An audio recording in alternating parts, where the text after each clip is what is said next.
Bueno, primero que nada, porque creo que después del triunfo electoral del día 27, que vengo trabajando en otras cosas, pero no tanto ni recorriendo ni hablando ante un público o ante vecinos y vecinas como estuvimos haciendo los 4 años anteriores. La verdad que estaba con un poquito de síndrome de abstinencia, me andaba faltando este calor que hemos tenido en verano, en invierno, no importa el clima, lo hemos tenido en este mismo gimnasio hace 2 años, lo hemos tenido acá recorriendo las calles de Hurlingham, también las calles de Morón, también las calles de Merlo, también las calles de Ituzaingó. La verdad que ha sido una campaña extenuante. Hay un enorme debate acerca de por qué se ganaron las elecciones. ¿Por qué ese triunfo a nivel nacional en primera vuelta y ese triunfo arrasador en la provincia de Buenos Aires por 14, 15 puntos contra una dirigente política que se había señalado como absolutamente invencible en el electoral? Creo que hay tanto análisis dando vuelta, básicamente porque habían montado una trampa. La trampa era que el neoliberalismo iba a gobernar la República Argentina durante 4, 8, 12, 16, 20 años, sin transpirar y sin despeinarse y con el apoyo popular. Habían montado esa trampa a nivel simbólico, a nivel de los medios de comunicación. Habían armado un clima donde el macrismo y Vidal eran electoralmente prácticamente imbatibles. ¿Y por qué? En parte porque hacían las cosas bien y en parte por un presunto repudio al peronismo, a la fuerza del campo popular. Habían montado ese clima a punto tal que no pocos compañeros y compañeras se vieron arrastrados. Entonces resulta que la elección, que se gana por una diferencia tan amplia, tan tajante, tan categórica, causó sorpresa. A punto tal llegó esa operatoria que las encuestas decían que era empate o que el gobierno ganaba las PASO. Y entonces se armó una discusión, que era una discusión en el espejo de esos mismos analistas que habían argumentado durante meses, durante años, que el peronismo no tenía forma de ganar una elección y se preguntaban qué pasó, porque aparecían víctimas de sus propios engaños y de sus propias mentiras, discutiendo con ellos mismos. Y entonces si la elección la ganó el armado político, la unidad, si la ganó algún dirigente, si la ganó alguna estrategia de recorrer, de hacer plazas. Yo quiero dejar en claro acá que esta elección, como todas las elecciones, por lo menos de lo que es el peronismo, de lo que son las organizaciones de base, de lo que es nuestra tradición política, no la gana ni un dirigente, ni una maniobra, ni el marketing, ni un consultor. Los que ganan las elecciones son los compañeros y compañeras del pueblo. Esta elección no la ganamos nosotros, los dirigentes, la ganó el pueblo, votó en parte en defensa propia y en parte porque necesitaba tener una perspectiva, tener un futuro, tener una esperanza. Y me parece que a nosotros los dirigentes no nos queda disfrutar lo bien que lo hicimos, lo bien que nos fue, sino que nos queda analizar cómo hacemos para devolver tanto cariño, tanto amor, tanta expectativa y tanta responsabilidad. No tenemos una victoria, no tenemos un éxito, estamos llenos de responsabilidad para el periodo que viene, para devolverle al pueblo de la provincia de Buenos Aires el enorme amor que depositó en las urnas. Y digo responsabilidad porque tenemos que estar a la altura de ese desafío. Yo hoy pensaba, bueno, tengo que empezar obviamente agradeciendo a todos los amigos que están en el escenario, que están ahí abajo, intendentes, a Jimmy, el rector de esta universidad, obviamente a Juanchi, el intendente acá del municipio. Tengo que agradecerle a Santiago, al pelado Frachina, compañero, un amigo, a Martina, a Flor.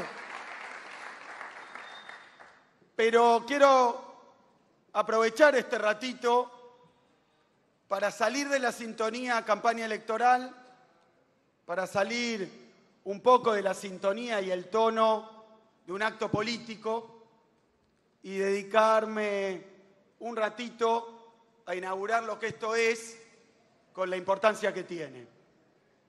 Esto es un Congreso de Economía Política. Es un Congreso de Economía Política que va a durar varias jornadas, donde van a exponer compañeros y compañeras tremendamente calificados, sí, pero sobre todo tremendamente comprometidos también con la tarea que le ha marcado este Congreso. Es un Congreso de Economía, así que voy a, si me disculpan, hablar un poquito de economía. Despunto el vicio también, ¿no? Porque lo tengo por ahí, pero quiero hablar un poquito de economía porque me parece que el tema no es menor y como obviamente este Congreso no flota en el aire ni en la estratosfera, sino que está anclado en una realidad política, en una realidad histórica. Quiero recordarles a todos ustedes que hace poquitos días el actual gobierno nacional, en cabeza de su presidente y de su aparato, no de gestión, sino de propaganda y comunicación, ha habido mucho marketing y lamentablemente muy poca gestión.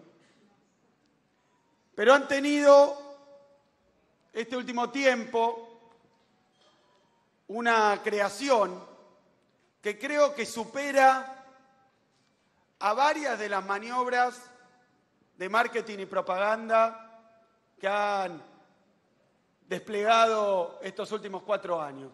Miren, lo voy a decir breve porque es un tema que me apasiona, pero lo voy a decir muy breve. Este gobierno ganó las elecciones en el año 2015 con la aplicación de un programa de marketing político. Hemos hablado muchísimo este tiempo del marketing político. Algún tiempo ni se conocía. Han instalado el marketing político como una especie de disciplina, una piedra filosofal que iba a modificar la política argentina.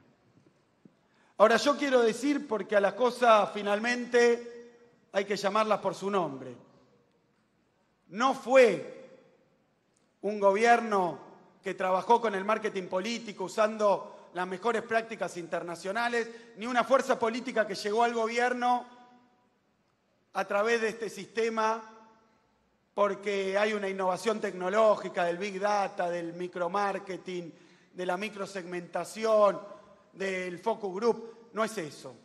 Es mucho más viejo, mucho más antiguo y en realidad, aunque tenía ropaje nuevo, lo conocíamos bien y lo vimos en esa campaña electoral. Fue un gobierno de la mentira, el engaño, la estafa.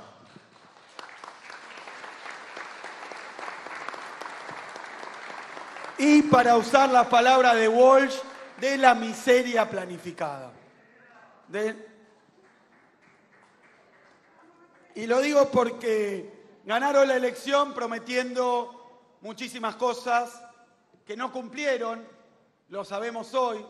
Subir las jubilaciones, sacar el impuesto a las ganancias, crear empleo de calidad, apoyar a la universidad pública, a la ciencia y la tecnología. Se llenaron la boca de mentiras. Mentiras que los que estábamos en el trabajo político, la verdad que no nos dejamos llevar por esas mentiras, pero lo hemos dicho también desde el primer día. Estaban tan bien armadas, tan bien diseñadas, tan bien expuestas, contaban con tanta complicidad de un sistema de comunicación, mediático, judicial, de servicio de inteligencia, que dotaron de verosimilitud esas mentiras que mucha gente en el año 2015 votó al gobierno de Macri, votó al gobierno de Vidal, esperando que esas mentiras se cumplieran, esperando que eso que prometieron en campaña pasara. Y no era probablemente ni por odio al gobierno anterior, ni siquiera por malestar, sino simplemente te prometían mejorarte el salario, te prometían subirte el haber jubilatorio, te prometían darte más empleo, te prometían que no ibas a perder ningún derecho, te prometían que todo lo que andaba bien iba a seguir y que lo que andaba mal se iba a solucionar. La verdad que como propuesta electoral era fantástica, perfecta. Era la propuesta perfecta, estaba diseñado para que fuera la propuesta perfecta. Y la gente lo votó. Y creo que una de las principales claves del triunfo electoral del 2019, este triunfo electoral que tuvo el peronismo y el campo popular, una de las principales claves es que nunca, en estos 4 años, nunca nos agarramos, nos enojamos, nos enfrentamos con la víctima. El problema no es el que fue estafado, sino que el problema es el estafador. Y el estafador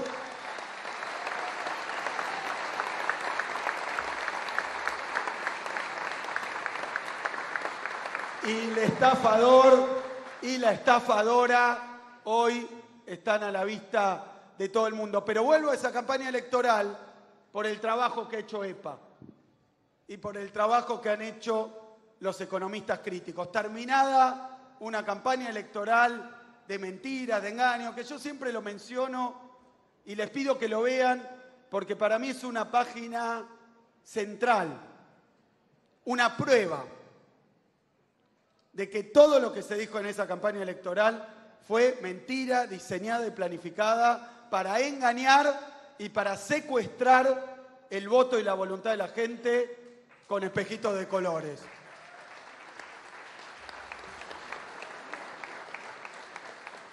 Yo también, obviamente se juega lo personal. A mí me tocó, siendo ministro de Economía, allá en 2015, hacer la transición con el primer ministro de Economía del gobierno de Mauricio Macri, con Alfonso Prat-Gay. Y el otro día, por casualidad, engancho un reportaje a este personaje, a Prat-Gay, donde le pregunta a un periodista, mire, pero ¿por qué nunca, si en la campaña decían, si Macri en sus spots decía, en mi gobierno, ¿se acuerdan textual? Ningún trabajador va a pagar impuesto a las ganancias. ¿Por qué nunca, no solo no bajaron el impuesto a las ganancias, sino que lo subieron y lo generalizaron? Es decir, que estábamos ante un caso de una promesa electoral que, como ocurre con cualquier promesa electoral, con cualquier expresión de voluntad en una campaña electoral, puede pasar que no se cumpla, pero no fue eso. Hicieron voluntariamente lo contrario de lo que habían prometido. Y entonces le pregunta el periodista, ¿por qué? ¿Por qué no cumplieron? ¿Qué pasó? ¿Qué se complicó? ¿Qué cuestión presupuestaria o recaudatoria, o fiscal o tributaria impidió que bajaran el impuesto a las ganancias cuando el que era presidente en ese momento ya, pero que había sido candidato, adelante de la tele y por todos lados, dijo, con cara de piedra, que lo iba a sacar a ese impuesto? ¿Por qué pasó eso? Le preguntan a Prat-Gay, y Prat-Gay confiesa, porque fue una confesión, que en ningún borrador, en ningún proyecto, en ningún plan, en nada de lo que se hablaba, se preparaba y se discutía, como estamos haciendo hoy, hablando de medidas de gobierno, lo hemos hecho con los compañeros intendentes acá, con todo ese entusiasmo que tiene esta etapa. Estamos discutiendo qué vamos a hacer, qué no vamos a hacer, cómo lo vamos a hacer, pero Prat Gay confiesa que nunca, en ningún borrador del programa económico del gobierno de Macri, antes de asumir Macri, nunca figuró la posibilidad entre los equipos económicos de bajar el impuesto a las ganancias. Nunca. No era un tema, no era una posibilidad. Por eso yo lo llamo confesión. Porque una cosa es hacer una campaña electoral y decirle a la gente, yo pretendo, yo propongo, yo busco, vamos a tratar, vamos a usar todos los instrumentos para hacer tal cosa, tal otra. Es una campaña electoral. Y después llegar al gobierno y que no se pueda, no se dé, o que los tiempos, las circunstancias, la situación internacional o la situación interna te lo impidan. Una cosa muy distinta es que un político busque el voto diciendo una cosa cuando sabe perfectamente que piensa hacer exactamente lo contrario. Miren, nosotros lo llamamos allá por... Yo me acuerdo haber hablado de esto en Parque Centenario. Esto fue 20 de diciembre de 2015. Haber dicho que esto era una estafa electoral. Que habían dicho una cosa y iban a hacer otra. Y dije en ese momento, y lo digo ahora, no es un delito que esté marcado en el Código Penal prometer una cosa y hacer la otra. No lo es, pero tendría que serlo, porque no puede ser que un político, que un candidato diga una cosa para conseguir los votos sabiendo que viene a hacer exactamente lo contrario. Y no es menor. Y Prat Gay tendría que ser de los que declaren en calidad de, claro, bueno, en alguna calidad, que, no, hay varias que se me ocurren, pero tendría que ser, ¿saben por qué? Porque yo creo que, obviamente, no puede estar ni en el Código Penal, ni va a ser una figura delictiva, pero tiene que tener una respuesta y tiene que tener un resultado. No puede ser gratuito. No puede ser gratuito. Bueno, esto que estoy diciendo hoy, después de las últimas elecciones, lo que podemos decir es que lo tuvo. Que el castigo se lo dio al pueblo. Dijeron algo, no cumplieron.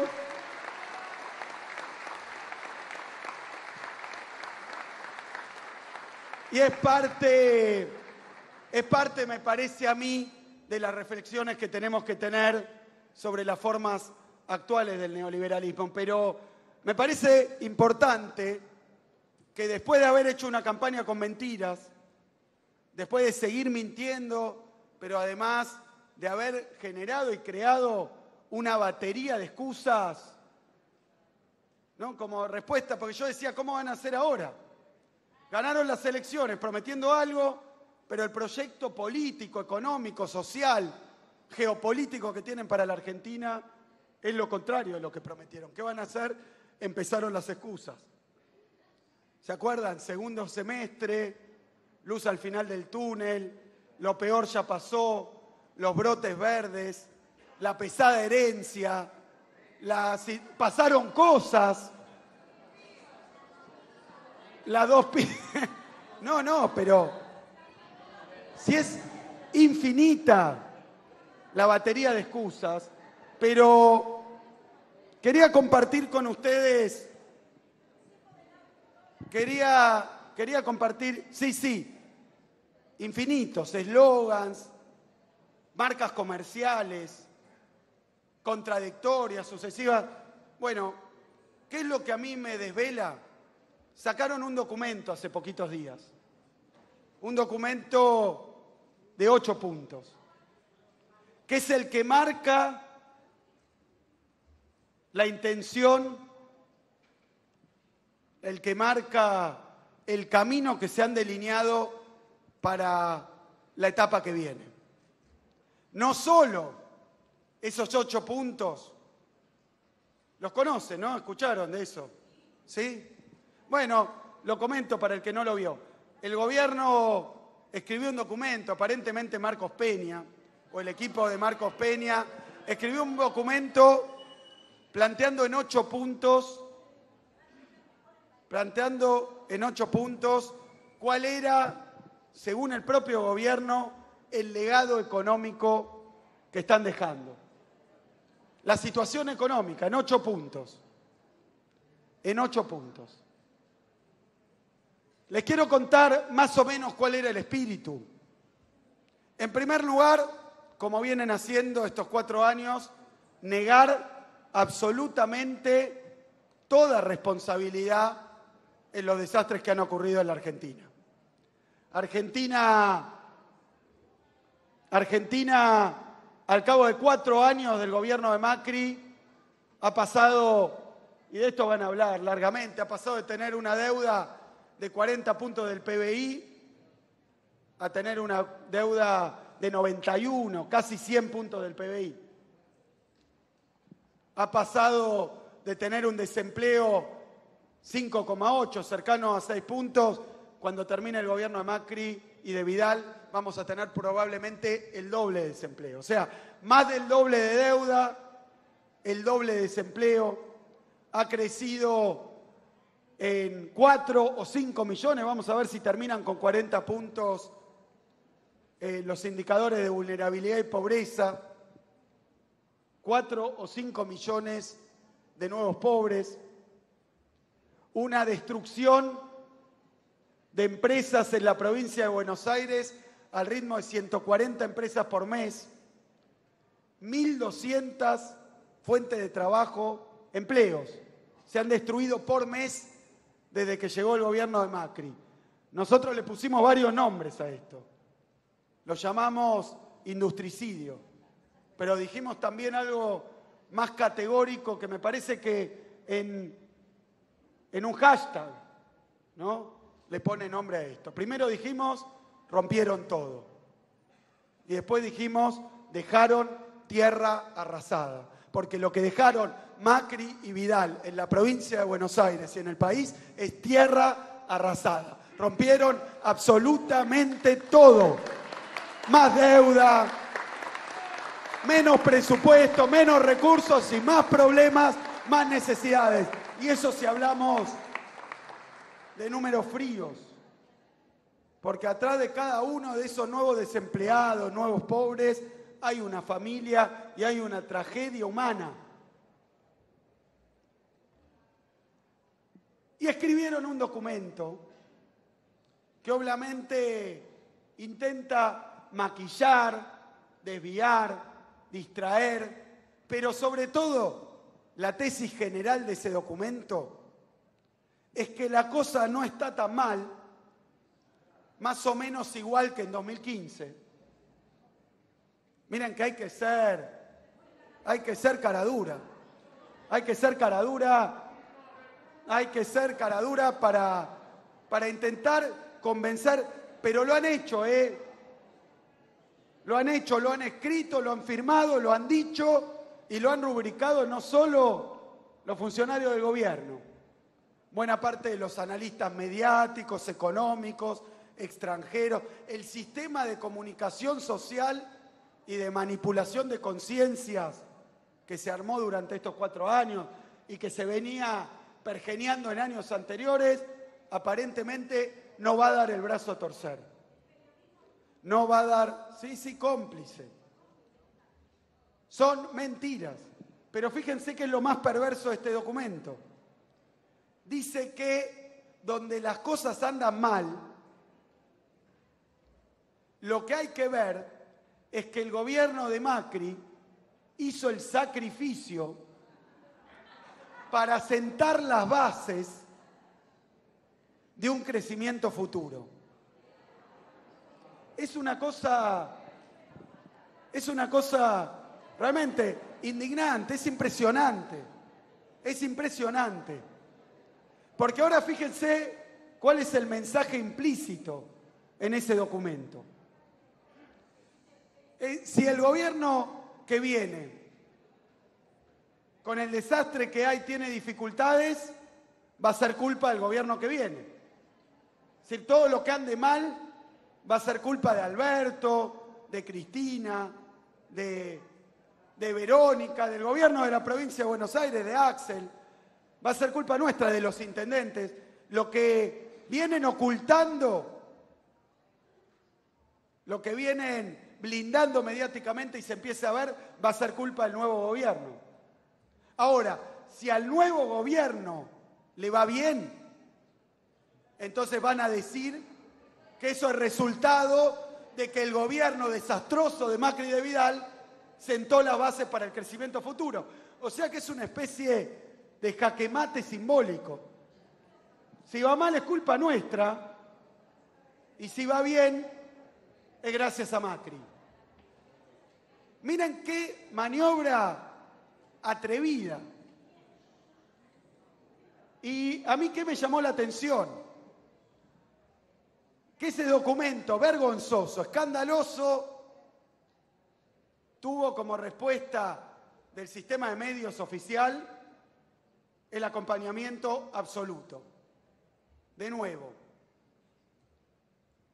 Es decir, que estamos entrando a un nuevo ciclo en medio de una disputa, de una verdadera disputa, acerca de la comprensión, caracterización, de darle sentido a lo que pasó en estos 4 años anteriores, de explicar un diagnóstico de una situación que están todavía ocultando y de al mismo tiempo empezar a reconstruir y a darle solución a los problemas que atraviesa nuestra sociedad. Y lo quiero decir acá, porque esto también es un compromiso. Ese documento de 8 puntos, que han tratado ya de instalar de nuevo como una representación verdadera, genuina, cierta, de la situación del país al cabo de 4 años de gobierno neoliberal. Ese nuevo intento de tergiversar, de engañar, de mentir y de estafar, ya lo han instalado y ya lo están presentando a una parte importante de nuestra sociedad como la realidad que queda después de 4 años de devastación neoliberal en la Argentina. Yo quiero decir que si aprendimos algo de nuestra experiencia de 12 años y medio, acá como los que asisten al Congreso, como economistas, como pensadores, como intelectuales, si aprendimos algo de estos 4 años de gobierno neoliberal, es que esta vez no la podemos dejar pasar. Es responsabilidad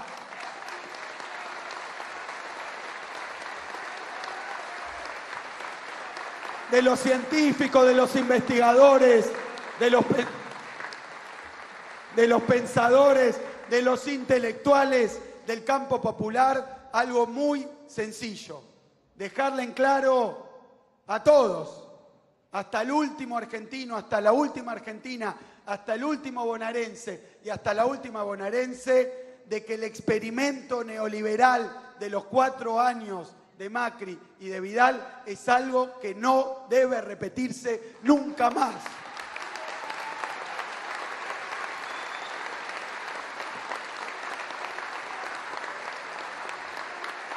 Y esto requiere mucho más que un discurso de apertura. Necesita trabajo académico, necesita reflexión, necesita rigor científico, necesita interpretación y explicación teórica, pero necesita lo que distingue a un intelectual del campo popular, de un intelectual de la derecha, de un intelectual orgánico del sistema, que es que necesita además militancia.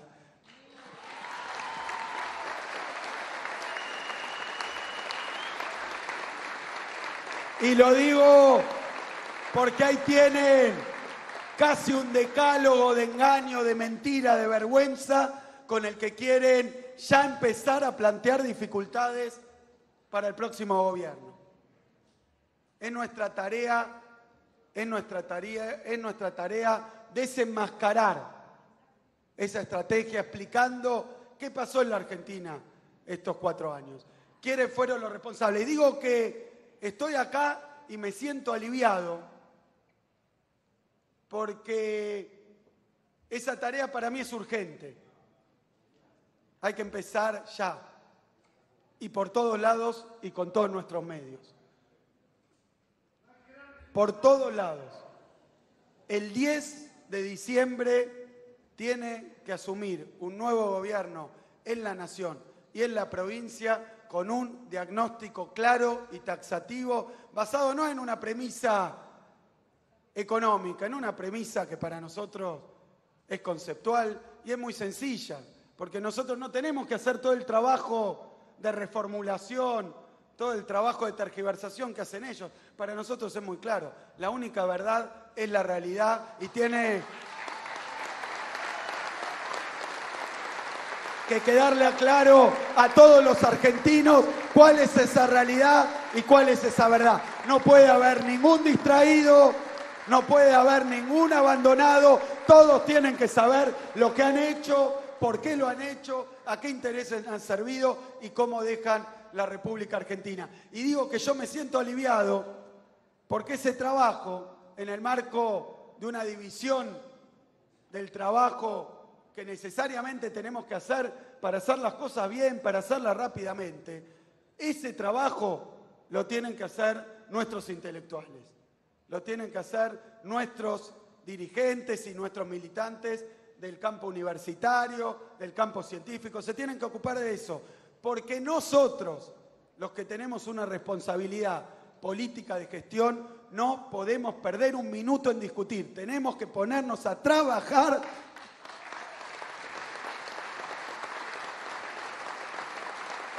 para devolverle los derechos cercenados, para devolverle la dignidad pisoteada, para devolverle el trabajo que le sacaron, para poner en marcha las máquinas que no andan y que andan con una lona encima, para volver a abrir los negocios que cerraron.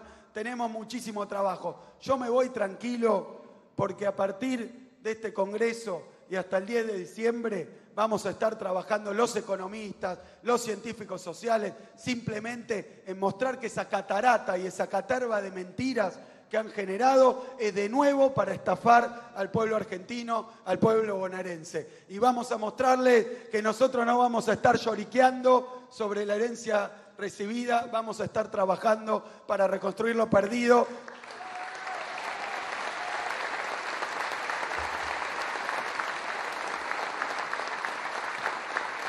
Porque lo escuchábamos acá el compañero Máximo, la escuchábamos a la compañera Cristina, lo escuchábamos al compañero Alberto, pero yo creo que hoy,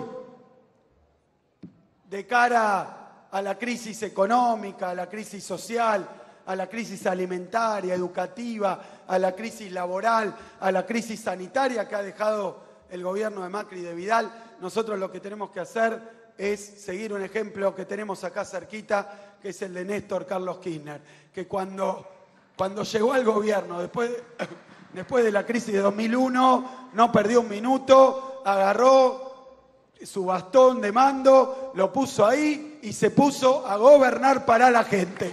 Eso es.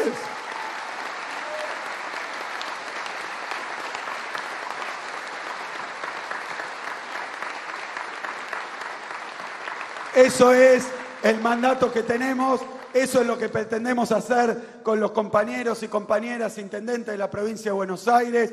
No le vamos a pedir ni reclamar nada a Alberto Fernández. Lo que le vamos a decir a Alberto y a Cristina es que esta provincia va a estar al servicio de la reconstrucción de la República Argentina. Muchas gracias.